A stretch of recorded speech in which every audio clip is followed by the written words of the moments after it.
ಮಿಥುನ ರಾಶಿಯವರಿಗೋಸ್ಕರವಾಗಿ ಗುರುಗೋಚಾರ ಫಲದ ಒಂದು ವಿಶೇಷ ವಿಚಾರಗಳನ್ನು ಈ ವಿಡಿಯೋದಲ್ಲಿ ನಾನು ತಿಳಿಸಲಿದ್ದೇನೆ.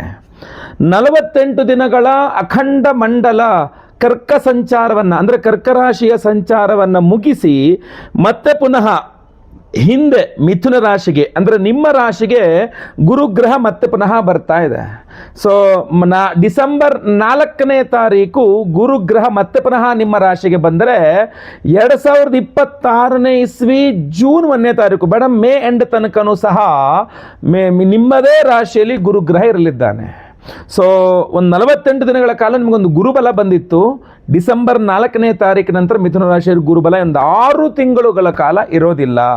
ಸೊ ಹೀಗಿರುವಾಗ ಈ ಒಂದು ಗುರು ಸಂಚಾರ ಮಿಥುನ ರಾಶಿಯವರ ಮೇಲೆ ಏನು ವಿಶೇಷವಾದ ಪ್ರಭಾವ ಬೀರಲಿದೆ, ಯಾಕೆ ನಿಮಗೆ ಇದು ಬಹಳ ಇಂಪಾರ್ಟೆಂಟ್ ಆದಂತಹ ಸಂಚಾರ, ನೀವು ಏನೇನು ಪರಿಹಾರಗಳನ್ನು ಮಾಡಿಕೊಳ್ಬಹುದು ಇತ್ಯಾದಿ ಎಲ್ಲ ವಿಚಾರಗಳನ್ನು ಸಂಪೂರ್ಣವಾಗಿ ಈ ವಿಡಿಯೋದಲ್ಲಿ ಸಂಕ್ಷಿಪ್ತವಾಗಿ ನಿಮಗೆ ತಿಳಿಸುವ ಪ್ರಯತ್ನ ಮಾಡ್ತೇನೆ. ನಮಸ್ಕಾರ, ನಾನು ವಿಠಲ್ ಭಟ್ ಮಾತಾಡ್ತಾ ಇರ್ತಕ್ಕಂಥದ್ದು. ಪ್ರತಿಯೊಬ್ಬ ಮಿಥುನ ರಾಶಿಯವರಿಗೆ ವಿಡಿಯೋ ಬಹಳ ಇಂಪಾರ್ಟೆಂಟ್ ಆಗಲಿದೆ. ಸೊ ದಯವಿಟ್ಟು ವಿಡಿಯೋನ ಲೈಕ್ ಮಾಡ್ಲಿಕ್ಕೆ ಮರಿಬೇಡಿ. ವಾಟ್ಸಪ್, ಫೇಸ್ಬುಕ್, ಮೆಸೆಂಜರ್, ಟೆಲಿಗ್ರಾಮ್ ಎಲ್ಲ ಕಡೆ ಸಾಮಾಜಿಕ ಜಾಲತಾಣಗಳಲ್ಲಿ ವಿಡಿಯೋನ ಶೇರ್ ಮಾಡಲಿಕ್ಕೆ ಮರಿಬೇಡಿ. ನೀವಿನ್ನು ಚಾನಲ್ ಸಬ್ಸ್ಕ್ರೈಬ್ ಮಾಡ್ಕೊಂಡಿಲ್ಲ, ಯೂಟ್ಯೂಬಲ್ಲಿ ನೋಡ್ತಾ ಇದ್ದೀರಾ ಚಾನಲ್ ಸಬ್ಸ್ಕ್ರೈಬ್ ಮಾಡ್ಕೊಳ್ಳಿ. ಫೇಸ್ಬುಕ್ಕಲ್ಲಿ ನೋಡ್ತಾ ಇದ್ದೀರಾ ನಮ್ಮ ಪೇಜನ್ನು ಫಾಲೋ ಮಾಡ್ಕೊಂಡಿಲ್ಲ ಅಂದರೆ ದಯವಿಟ್ಟು ಫಾಲೋ ಮಾಡಲಿಕ್ಕೆ ಮರಿಬೇಡಿ. ವಿಶೇಷವಾಗಿ ಈ ಗುರು ಸಂಚಾರದ ಬಗ್ಗೆ ನಿಮ್ಮಲ್ಲಿರುವ ಪ್ರಶ್ನೆಗಳನ್ನು ಕಮೆಂಟ್ ರೂಪದಲ್ಲಿ ನಮೂದಿಸಿ. ಖಂಡಿತ ನಿಮ್ಮ ಕಮೆಂಟ್ಸ್ನ ನಾನು ಓದ್ತಾ ಇರ್ತೇನೆ ಹಾಗೂ ಸಾಧ್ಯವಾದಾಗೆಲ್ಲ ಅದಕ್ಕೆ ರಿಪ್ಲೈ ಸಹ ಮಾಡ್ತಾ ಇರ್ತೇನೆ. ಎಲ್ಲರಿಗೂ ಸಹ ಒಳ್ಳೆಯದಾಗಲಿ. ಡಿಸೆಂಬರ್ 4ನೇ ತಾರೀಕಿನಿಂದ ಅಖಂಡವಾಗಿ 6 ತಿಂಗಳುಗಳ ಕಾಲ ಗುರುಗ್ರಹ ನಿಮ್ಮದೇ ರಾಶಿಯಲ್ಲಿರ್ತಾನೆ. ಅಂದರೆ ಕೆಲವಿಷ್ಟು ವಿಶೇಷವಾದಂತಹ ವಿಚಾರಗಳು, ಅಂದರೆ ಮಿಥುನ ರಾಶಿಯವರ ಜೀವನದ ಪ್ರಮುಖವಾದ ಕೆಲವಿಷ್ಟು ವಿಚಾರಗಳ ಮೇಲೆ ಗುರುಗ್ರಹದ ಪ್ರಭಾವವಾಗಲಿದೆ. ಸೊ ಅದು ಯಾವ ಯಾವ ರೀತಿಯ ಪ್ರಭಾವವಾಗಲಿದೆ, ಪರಿಹಾರ ಏನು ಇತ್ಯಾದಿ ವಿಚಾರಗಳನ್ನು ತಿಳಿಸ್ತೇನೆ. ಬಹಳ ಮುಖ್ಯವಾಗಿ ನೋಡಿ, ಗುರುಗ್ರಹ ನಿಮ್ಮ ರಾಶಿಯಲ್ಲಿ ಬಂದ ಅಂತಂದ್ರೆ ಅದನ್ನ ಜನ್ಮಗುರು ಅಂತ ಕರಿತೇವೆ. ಜನ್ಮಗುರು ಆರೋಗ್ಯ ಪೀಡಕ ಅಂತ ಕರಿತೇವೆ, ಅಂದರೆ ಆರೋಗ್ಯಕ್ಕೆ ಸಮಸ್ಯೆಯನ್ನು ಕೊಡ್ತಕ್ಕಂಥವನು ಅಂತ. ಸೊ ಜನ್ಮಗುರುವಿಂದಾಗಿ ಅಂದರೆ ಡಿಸೆಂಬರ್ 4ನೇ ತಾರೀಕಿಂದ ಮೇ 30 ಎಂಡ್ ತನಕ ಇಡೀ 6 ತಿಂಗಳುಗಳ ಕಾಲ ಮಿಥುನ ರಾಶಿಯವರು ನಿಮ್ಮ ಆರೋಗ್ಯದ ಬಗ್ಗೆ ತುಂಬ ಕಾಳಜಿಯನ್ನು ವಹಿಸಬೇಕಾಗತ್ತೆ. ಅದರಲ್ಲೂ ವಿಶೇಷವಾಗಿ ನಿಮ್ಮ ಹೊಟ್ಟೆ ಇರಬಹುದು, ಹಾರ್ಟ್ ಇರಬಹುದು, ಬಹಳ ನಿಮ್ಮ ಪಿತ್ತಕೋಶ ಲಿವರ್ ಇರಬಹುದು, ಈ ಎಲ್ಲ ಸಂಬಂಧಪಟ್ಟಂಥ ವಿಚಾರಗಳ ಬಗ್ಗೆ, ಆಯಾ ಅಂಗಾಂಗಗಳ ಬಗ್ಗೆ ಬಹಳ ಹೆಚ್ಚಿನದಾದಂಥ ಕಾಳಜಿಯನ್ನು ನೀವು ಮಿಥುನ ರಾಶಿ ಹೊರಿಸಬೇಕಾಗತ್ತೆ. ಸೊ ಅದರಿಂದ ಕಾಲಕ್ಕೆ ತಕ್ಕಂತೆ ಸರಿಯಾದ ಸಮಯಕ್ಕೆ ಊಟವನ್ನು ಮಾಡಬೇಕು. ನಿಮ್ಮ ಶರೀರ ಒಪ್ಪುವಂಥ ಆಹಾರ ಸೇವನೆಯನ್ನೇ ಮಾಡಬೇಕು. ಆಮೇಲೆ ಬಹಳ ಮುಖ್ಯವಾಗಿ ಹಿತವಾಗಿ ಮಿತವಾಗಿ ಆಹಾರ ಸೇವನೆ ಮಾಡಬೇಕು. ಆಸಿಡಿಟಿ, ಗ್ಯಾಸ್ಟ್ರೈಟಿಸ್ಸು ಇದೆಲ್ಲ ತುಂಬ ಜಾಸ್ತಿ ಆಗ್ತಕ್ಕಂಥದ್ದು ಮಿಥುನ ರಾಶಿಯವರಿಗೆ ಇನ್ನು 6 ತಿಂಗಳುಗಳ ಕಾಲ ಯೋಗ ಇದೆ. ಸೊ ಅದರಿಂದಾಗಿ ಯೋಗಾಸನ ಮಾಡ್ತಕ್ಕಂಥದ್ದು, ವ್ಯಾಯಾಮ ಮಾಡ್ತಕ್ಕಂಥದ್ದು, ನಿತ್ಯ ವಾಕಿಂಗ್ ಮಾಡ್ತಕ್ಕಂಥದ್ದು ಇದೆಲ್ಲ ಬಹಳ ಮುಖ್ಯವಾಗಿ ರೂಢಿಸ್ಕೊಳ್ಬೇಕಾದಂಥ ಅಂಶ. ಇನ್ನು 6 ತಿಂಗಳುಗಳ ಕಾಲ ಗುರುಗ್ರಹ ನಿಮ್ಮ ರಾಶಿಯಲ್ಲಿರ್ತಾನೆ ಅಂದರೆ ನಿಮ್ಮ ಹೊಟ್ಟೆಯ ಮೇಲೆ ದುಷ್ಪ್ರಭಾವವನ್ನು ಬೀಳ್ತಾನೆ, ಆರೋಗ್ಯವನ್ನು ತುಂಬ ಕೆಡಿಸ್ಬಿಡ್ತಾನೆ. ಸೊ ಆದ್ದರಿಂದ ಮಿಥುನ ರಾಶಿಯವರು ಆರೋಗ್ಯಕ್ಕೆ ವಿಶೇಷವಾಗಿ ಗಮನ ಹರಿಸಿ ಹಾಗೂ ವಿಶೇಷವಾಗಿ ಗುರುವಿನ ಸನ್ನಿಧಾನದ ಆ ವಿಶೇಷ ಪರಿಹಾರಗಳು ಈ ವಿಡಿಯೋ ಎಂಡಲ್ಲಿ ಹೇಳ್ತೇನೆ. ದಯವಿಟ್ಟು ವಿಡಿಯೋ ಎಂಡ್ ತನಕ ನೋಡಿ. ಇನ್ನು ಜನ್ಮಗುರು ಒಂದಿಷ್ಟು ಪಾಸಿಟಿವ್ಸ್ ಕೂಡ ಮಾಡ್ತಾನೆ. ಯಾಕೆ ಅಂತಂದರೆ ಒಂದು 48 ದಿನಗಳ ಕಾಲ ಕರ್ಕ ರಾಶಿಗೆ ಹೋಗಿ ಪರಮೋಚ್ಚ ಸ್ಥಿತಿಯಲ್ಲಿದ್ದು ನಿಮಗೆ ಗುರುಬಲವನ್ನು ಕೊಟ್ಟು ಅವಿವಾಹಿತ ಮಿಥುನ ರಾಶಿಯವರಿಗೆ ಒಂದಿಷ್ಟು ಆಸೆ ಚಿಗುರಿಸಿದ್ದ ವಿವಾಹದ ಆಸೆಯನ್ನು ಅದನ್ನು ಕಟ್ ಮಾಡೋದಿಲ್ಲ. ಯಾಕೆಂದರೆ ನಿಮ್ಮ ರಾಶಿಗೆ ಬರುವಂತಹ ಗುರು ಸಪ್ತಮ ತನ್ನದೇ ಮನೆ ಧನುರ್ರಾಶಿಯನ್ನು ಪೂರ್ಣ ದೃಷ್ಟಿಯಿಂದ ನೋಡಲಿದ್ದಾನೆ. ಆದ್ದರಿಂದ ಅವಿವಾಹಿತ ಧನುರ್ರಾಶಿಯವರಿಗೆ ಗುರುಬಲ ಇತ್ತು, ಈಗ ಮುಗಿದೋಯ್ತು, ಹಾಗಾದ್ರೆ ಮದುವೆ ಮಾತುಕತೆಗಳೆಲ್ಲ ಕಟ್ ಆಫ್ ಆಗಿಬಿಡುತ್ತೇನೋ, ಏನು ಇನ್ನು ಬಹಳ ಕಷ್ಟ ಏನೋ ಅನ್ನುವ ಯೋಚನೆ ಇಲ್ಲ. ನೀವು ನಿಧಾನಕ್ಕೆ ಸ್ವಲ್ಪ ಗುರುವಿನ ಆರಾಧನೆ ಜಾಸ್ತಿ ಮಾಡಿಕೊಂಡ್ರೆ ಈ ಒಂದು 6 ತಿಂಗಳು, ಈ 6 ತಿಂಗಳಲ್ಲೇ ನಿಮಗೆ ಮುಂದಿನ ಮೇ ಒಳಗೆ ವಿವಾಹದ ವಿಚಾರದಲ್ಲಿ ಅನುಕೂಲಗಳಾಗುತ್ತೆ. ಗುರುಬಲ ಇದ್ದಾಗ ಆಗೋದಷ್ಟು ಆಗೋದಿಲ್ಲ, but to an extent non existent ಅಂತೂ ಆಗಲ್ಲ. ಆ ವಿಚಾರನೇ ಮುಂದೆ ಬರಲ್ಲ ಅನ್ನೋ ಥರ ಇರಲ್ಲ. ಖಂಡಿತವಾಗಿ ಅವಿವಾಹಿತ ಮಿಥುನ ರಾಶಿಯವರಿಗೆ ವಿವಾಹದ ವಿಚಾರದಲ್ಲಿ ತಕ್ಕ ಮಟ್ಟಿಗೆ ಅನುಕೂಲಗಳನ್ನು ಕೊಡುತ್ತೆ. ಗುರುವಿನ ಆರಾಧನೆ ಸ್ವಲ್ಪ ಜಾಸ್ತಿ ಮಾಡ್ಕೊಳ್ಬೇಕು. ಸಿಂಪಲ್ ಆಗಿ ಹೇಗೆ ಮಾಡ್ಕೊಳ್ಳುವಂಥದ್ದು ಮುಂದೆ ಹೇಳ್ತೇನೆ. ದಯವಿಟ್ಟು ವಿಡಿಯೋನ ಇನ್ನು ಎಂಡ್ ತನಕ ನೋಡಿ. ಬಹಳ ಮುಖ್ಯವಾಗಿ ಮುಂದೆ ಈ ಒಂದು ಗುರು ಸಂಚಾರ ನಿಮ್ಮ ರಾಶಿಗೆ ಆದ ನಂತರ ಪ್ರಭಾವ ಬೀರತಕ್ಕಂಥದ್ದು ದೂರ ಪ್ರಯಾಣಾದಿಗಳ ಮೇಲೆ. ಅಂದರೆ ನಿಮ್ಮ ದೂರ ಪ್ರಯಾಣಾದಿಗಳು ಸ್ವಲ್ಪ ತುಂಬ ಚೆನ್ನಾಗಿ, ಅಂದರೆ ಈ 48 ದಿನಗಳ ಕಾಲ ನಿಮಗೆ ಹೇಗನ್ಸಿತ್ತು ಅಂದರೆ ಅದ್ಭುತವಾದಂತಹ ದೂರ ಪ್ರಯಾಣ, ಓಹೋ ಅಷ್ಟು ಕ್ಷೇತ್ರಗಳು ಅಲ್ಲೂ ಅದೇ ಇಲ್ಲೂ ಅದೇ, ಇನ್ನೂ ಅದ್ಭುತವಾದಂಥ ಅವಕಾಶಗಳು ಸಿಗ್ತಾ ಇದೆ, ನಾನು ಎಲ್ಲ ಕಡೆ ಓಡಾಡಬಹುದು ಅಂತ. ಆದರೆ ಆ ಎಲ್ಲ ಕಡೆ ಓಡಾಡಿ ಎಲ್ಲಿ ಬೇಕಾದ್ರೂ ಓಡಾಡುವಂಥ ಅವಕಾಶಗಳು ನಿಮಗೊಂಚೂರು ನೆಗೆಟಿವ್ ಆಗಬಹುದು, ನಿಮಗೊಂಚೂರು ಆರೋಗ್ಯದ ಮೇಲೆ ದುಷ್ಪರಿಣಾಮ ಬೀಳಬಹುದು. ಅದು ನಿಮಗೆ ಇನ್ನು ಮುಂದೆ 6 ತಿಂಗಳಲ್ಲಿ ಗೊತ್ತಾಗುತ್ತೆ. ಅನಿವಾರ್ಯವಾದ ಸಂಚಾರಗಳು, ಅನಿವಾರ್ಯವಾದ ಓಡಾಟಗಳು, ಮಾಡಲೇಬೇಕಾದಂಥ ಓಡಾಟಗಳು, ಅದರಿಂದಾಗಿ ಆರೋಗ್ಯದ ಮೇಲೆ ದುಷ್ಪರಿಣಾಮ. ಯಾಕೆಂದರೆ ಎಲ್ಲೆಲ್ಲೋ ಹೋಗ್ತೀರಾ, ಏನೇನೋ ತಿಂತೀರಾ, ಅದು ಸರಿಯಾಗಿ ಜೀರ್ಣ ಆಗಲ್ಲ, ಮತ್ತೆ ಪುನಃ ನಾನು ಆಗಲೇ ಮೊದಲೇ ಹೇಳಿದಂತೆ ಆಸಿಡಿಟಿ ಮತ್ತೊಂದು ಇನ್ನೊಂದು ಗ್ಯಾಸ್ಟ್ರೈಟಿಸ್ ಪ್ರಾಬ್ಲಮ್ ತಗೊಬಂದಿರುತ್ತೆ. ಸದಾ ಸಂಚಾರ, ನಿದ್ದೆ ಸರಿಯಾಗಿರಲ್ಲ, ಅದು ನಿಮ್ಮ ಆರೋಗ್ಯವನ್ನು ಹಾಳು ಮಾಡುತ್ತೆ. ಸೊ ಈ ಸಂಚಾರಾದಿಗಳು, ದೂರ ಪ್ರಯಾಣಾದಿಗಳು, ಇನ್ನು 6 ತಿಂಗಳುಗಳ ಕಾಲ ಓಡಾಟಗಳು ನಿಮ್ಮನ್ನು ಒಂದು ಸ್ವಲ್ಪ ಡಿಸ್ಟರ್ಬ್ ಮಾಡುವಂಥ, ಆರೋಗ್ಯ ಡಿಸ್ಟರ್ಬ್ ಮಾಡುವಂಥ ಸಾಧ್ಯತೆಗಳು ಜಾಸ್ತಿ ಇದೆ. ಅಷ್ಟೇ ಅಲ್ಲ, ಬಹಳ ಮುಖ್ಯವಾಗಿ ನೀವು ಮಿಥುನ ರಾಶಿಯವರಾಗಿದ್ದು ನೀವೇನಾದರೂ ಪಾರ್ಟ್ನರ್ಶಿಪ್ಪಲ್ಲಿ ಬಿಸ್ನೆಸ್ ಮಾಡ್ತಾ ಇದ್ದೀರಾ ಅಂದರೆ ಆ ಪಾರ್ಟ್ನರ್ಶಿಪ್ ಬಿಸ್ನೆಸ್ ಮೇಲೆ ಬಹಳ ಮುಖ್ಯವಾದಂತಹ ಪ್ರಮುಖವಾದ ಪ್ರಭಾವವನ್ನು ಈ ಒಂದು ಇನ್ನು 6 ತಿಂಗಳುಗಳ ಕಾಲ ಕಾಲಿದೆ. ಬಟ್ ಅದು ನೆಗೆಟಿವ್ ಆಗಿರುವ ಸಾಧ್ಯತೆಗಳಿಲ್ಲ, ಪಾಸಿಟಿವ್ ಆಗಿರುವ ಸಾಧ್ಯತೆ ಇರ್ತದೆ. ಏನಂದರೆ ನಿಮ್ಮ ಬಿಸ್ನೆಸ್ ಪಾರ್ಟ್ನರ್ನ ಪ್ರಭಾವ ನಿಮ್ಮ ಮೇಲೆ ಜಾಸ್ತಿ ಇರ್ತದೆ, ಅವ್ರು ಹೇಳಿದಂತೆ ಕೇಳಬೇಕಾದ ಅನಿವಾರ್ಯತೆಗಳಿರ್ತದೆ. ಆದರೂ ಸಹ ಅದು ನಿಮಗೆ ಪಾಸಿಟಿವೇ ಆಗುತ್ತದೆ. ನಿಮ್ಮ ಬಿಸ್ನೆಸ್ ಪಾರ್ಟ್ನರ್ ನಿಮಗೆ ಮೋಸ ಮಾಡ್ತಕ್ಕಂಥ ಸಾಧ್ಯತೆಗಳಿಲ್ಲ, ತೀರಾ ಕಡಿಮೆ ಇದೆ. ಖಂಡಿತ ನಿಮಗೆ ಅನುಕೂಲಗಳನ್ನೇ ಮಾಡಿಕೊಡಲಿದ್ದಾನೆ. ಸೊ ಅದರಿಂದಾಗಿ ಪಾರ್ಟ್ನರ್ಶಿಪ್ ಬಿಸ್ನೆಸ್ ಮಾಡ್ತಾ ಇರತಕ್ಕಂಥ ಮಿಥುನ ರಾಶಿಯವರು ಸ್ವಲ್ಪ ಗುರುವಿನ ಆರಾಧನೆ, ಗುರುಗ್ರಹದ ಆರಾಧನೆ ಮಾಡ್ಕೊಂಬಿಟ್ರೆ ಸಾಕು, ಅನುಕೂಲವಾಗಲಿದೆ. ವೀಕ್ಷಕರೇ, ಈ ಗುರುಗ್ರಹ ನಿಮ್ಮ ರಾಶಿಯಲ್ಲಿರ್ತಾನೆ ಅಂತಂದಾಗ ಬಹಳ ಪ್ರಮುಖವಾಗಿ ನಿಮ್ಮ ಉದ್ಯೋಗದ ಮೇಲೂ ಸಹ ಪ್ರಭಾವವನ್ನು ಬೀರಲಿದ್ದಾನೆ. ಸೊ ಇನ್ನೊಂದು 6 ತಿಂಗಳುಗಳ ಕಾಲ ವಿಶೇಷವಾಗಿ ನಿಮ್ಮ ಉದ್ಯೋಗದ ಪ್ರಭಾವ, ಅಂದರೆ ಈ ಗುರುಗ್ರಹದ ಪ್ರಭಾವ ನಿಮ್ಮ ಉದ್ಯೋಗದ ಮುಖಾಂತರ ಸ್ವಲ್ಪ ಪ್ರೆಷರೈಸ್ ಮಾಡುವ ಸಾಧ್ಯತೆ ಇದೆ. ಈ 48 ದಿನಗಳ ಕಾಲ ನಿಮ್ಮನ್ನು ಪರೀಕ್ಷೆ ಮಾಡಲಿಕ್ಕೋ ಅಥವಾ ನಿಮಗೇನೋ ಅದೃಷ್ಟವಾಗಿ ನಿಮಗೇನೋ ಅನುಕೂಲ ಮಾಡಿಕೊಟ್ಟಿದ್ದೀನಿ ಅಂತಲೋ, ನಿಮಗೇನೋ ಲಕ್ ಬೈ ಚಾನ್ಸ್ ಕೊಡ್ತಾ ಇದ್ದೀವಿ, ನಿಮಗೇನೋ ನಾವು ನಿಮಗೆ ನಿಮ್ಮ ಮೇಲೆ ಬಹಳ ಎಂತ ಹೇಳಿದ್ವಿ, ನಿಮ್ಗೆ ಅನುಕೂಲ ಮಾಡಿಕೊಡ್ತಾ ಇದ್ದೀವಿ ಅನ್ನೋ ಥರ ನಿಮಗೊಂದು ದೊಡ್ಡ ದೊಡ್ಡ ಜವಾಬ್ದಾರಿಗಳನ್ನು ಕೊಡಲಾಗಿತ್ತು ನಿಮ್ಮ ಈ ಉದ್ಯೋಗ ಮಾಡುವಂತಹ ಜಾಗಗಾದಿಗಳಲ್ಲಿ. ಆ ಜವಾಬ್ದಾರಿ ನಿಮಗೀಗ ಮುಳ್ಳಿನ ಕಿರೀಟ, ಮುಳ್ಳಿನ ಸಿಂಹಾಸನದಂತೆ ಅನಿಸುವಲ್ಲಿ ಯಾವುದೇ ಅನುಮಾನವಿಲ್ಲ.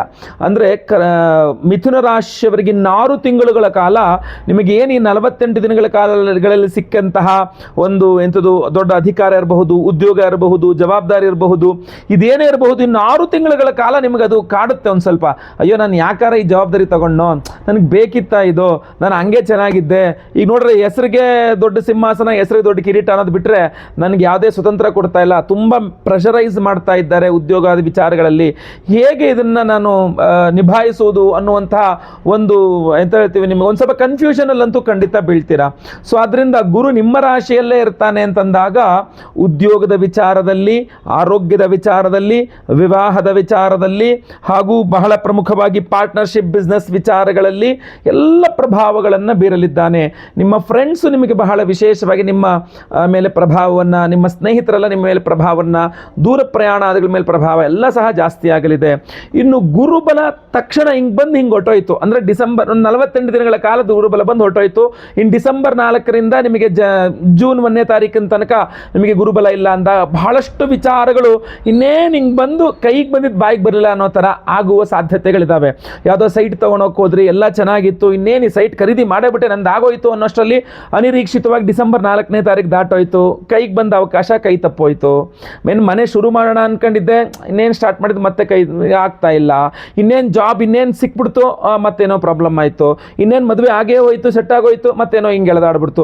ಈ ಥರ ಎಳೆದಾಟ, ವಿವಾಹದ ವಿಚಾರಗಳು ಅನುಕೂಲನೇ ಆಗುತ್ತೆ, ಬಟ್ ಕೈಗೆ ಬಂದಿದ್ದು ಬಾಯಿಗೆ ಬರಲಿಲ್ಲ ಅನ್ನೋ ರೀತಿಯಲ್ಲಿ ಕೆಲವಿಷ್ಟು ಅನಿಸಿರಬಹುದು ನಿಮಗೆ.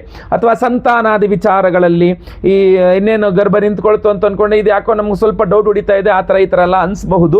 ಬಟ್ ಅದಕ್ಕೆಲ್ಲ ಯೋಚನೆ ಮಾಡಬೇಡಿ. ಗುರುವಿನ ಆರಾಧನೆ, ಗುರುಗ್ರಹದ ಆರಾಧನೆಯನ್ನು ವಿಶೇಷವಾಗಿ ನೀವು ಮಾಡೋದ್ರ ಮೂಲಕ ನೀವು ಆ ಎಲ್ಲ ಕೈಗೆ ಬಂದಿದ್ದು ಬಾಯಿಗೆ ಬರದೇ ಇರೋಂಗಾಗಿರೋದನ್ನೆಲ್ಲ ಸ್ಟಾಪ್ ಮಾಡಿಕೊಂಡು ಸಂಪೂರ್ಣವಾಗಿ ಗುರುವಿನ ಅನುಗ್ರಹ ಏನು ಸಿಕ್ಕಿದೆ ಅದು ಅರ್ಧಂಬರ್ಧ ಅಲ್ಲದೆ ಪೂರ್ಣವಾಗಿ ನಿಮಗೆ ಅನುಕೂಲ ಆಗೋ ಥರ ಮಾಡ್ಕೊಳ್ಬಹುದು.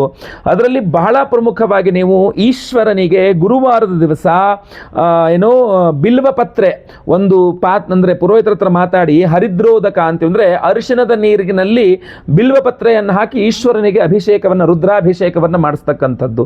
ಇದನ್ನು ನೀವು ತಿಂಗಳಿಗೊಮ್ಮೆ ಗುರುವಾರ ಇನ್ನು 6 ತಿಂಗಳುಗಳ ಕಾಲ ಮಾಡಿಸ್ತಕ್ಕಂಥದ್ದು. ತಿಂಗಳಿಗೊಮ್ಮೆ ಗುರುವಾರ ನಿಮಗೆ ಅತ್ಯಂತ ಅನುಕೂಲಕರವಾಗಲಿದೆ. ಹಾಗೂ ಇನ್ನೂ ವಿಶೇಷವಾದಂತಹ ಪರಿಹಾರ ಸಹ ಇದೆ. ಡಿಸೆಂಬರ್ 4ನೇ ತಾರೀಕು ಮಾರ್ಗಶೀರ್ಷ ಮಾಸ, ಗುರುವಾರ, ಹುಣ್ಣಿಮೆ. ಮಾರ್ಗಶೀರ್ಷ ಗುರುವಾರ, ಹುಣ್ಣಿಮೆ, ಗುರುಪೌರ್ಣಿಮಾ ಅಂತ ಹೇಳ್ಬೋದು. ದತ್ತಾತ್ರೇಯರ ಜಯಂತಿ ಅವತ್ತು. ಸೊ ಅವತ್ತಿನ ದಿವಸ ನಮ್ಮ ಯಾಗಶಾಲೆಯಲ್ಲಿ ಬಹಳ ವಿಶೇಷವಾದಂತಹ ಗುರುಗ್ರಹದ ಅಂದರೆ ಗುರುವಿನ ಅಭಿಮಾನ ದೇವರು ದತ್ತಾತ್ರೇಯರ ಒಂದು ಆರಾಧನೆಯನ್ನು ಮಾಡ್ತಾ ಇದ್ದೇವೆ. ಅದರಲ್ಲೂ ಬಹಳ ವಿಶೇಷವಾಗಿ ಗುರು ದತ್ತಾತ್ರೇಯ ಹೋಮವನ್ನು ಮಾಡ್ತಾ ಇದ್ದೇವೆ. ಇಲ್ಲಿ ಬಹಳ ಮುಖ್ಯವಾಗಿ ಗುರು ದತ್ತಾತ್ರೇಯ ಹೋಮದ ಜೊತೆಯಲ್ಲಿ ನಾವು ಭಾಗ್ಯ ಸೂಕ್ತ ಹೋಮ ಅಂತ ಮಾಡ್ತಾ ಇದ್ದೇವೆ. ಅದೃಷ್ಟವನ್ನು ಕೊಡ್ತಕ್ಕಂಥದ್ದು. ಪ್ರತಿಯೊಬ್ಬರ ಜೀವನದಲ್ಲಿ ಅದೃಷ್ಟ ಅನ್ನೋದು ಬರಬೇಕು ಅಂದರೆ ಭಾಗ್ಯೋದಯ ಆಗಬೇಕು.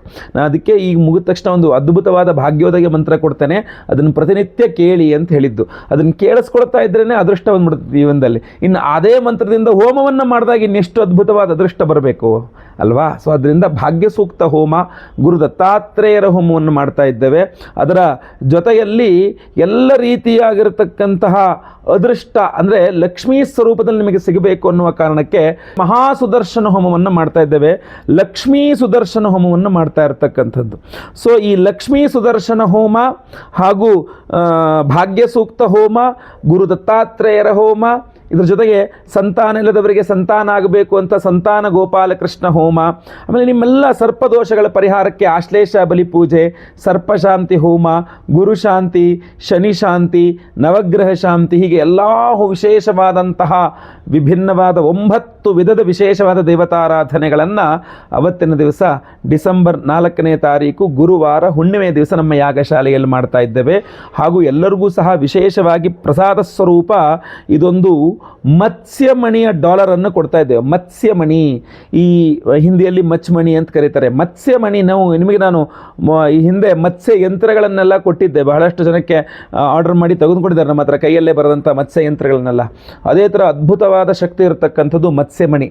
ಈ ಮತ್ಸ್ಯಮಣಿಯ ಡಾಲರನ್ನು ಗುರುವಾರದ ದಿವಸ, ಹುಣ್ಣಿಮೆ ಡಿಸೆಂಬರ್ 4ನೇ ತಾರೀಕು ಹುಣ್ಣಿಮೆ ಗುರುವಾರದ ದಿವಸ ಈ ಮತ್ಸ್ಯಮಣಿಯನ್ನು ಗುರು ದತ್ತಾತ್ರೇಯ ಹೋಮ, ಅದೇ ರೀತಿಯಲ್ಲಿ ಲಕ್ಷ್ಮೀ ಸುದರ್ಶನ ಹೋಮ, ಆಮೇಲೆ ಭಾಗ್ಯ ಸೂಕ್ತ ಹೋಮ, ಸಂತಾನ ಗೋಪಾಲಕೃಷ್ಣ ಹೋಮ, ಆಶ್ಲೇಷ ಬಲಿ ಪೂಜೆ, ಸರ್ಪಶಾಂತಿ ಹೋಮ, ಗುರುಶಾಂತಿ, ಶನಿಶಾಂತಿ ಸಹಿತ ಮಹಾನವಗ್ರಹ ಶಾಂತಿ, 9 ವಿಧದ ವಿಶೇಷವಾದಂತಹ ಆರಾಧನೆಗಳಲ್ಲಿ ಈ ವಿಶೇಷವಾದ ಈ ಮತ್ಸ್ಯಮಣಿ ಅನ್ನುವಂಥದ್ದು ಎನರ್ಜೈಸ್ ಮಾಡಿಕೊಡ್ತೇವೆ. ಪ್ರತಿಯೊಬ್ಬರೂ ಧಾರಣೆ ಮಾಡಿಕೊಳ್ಬಹುದು.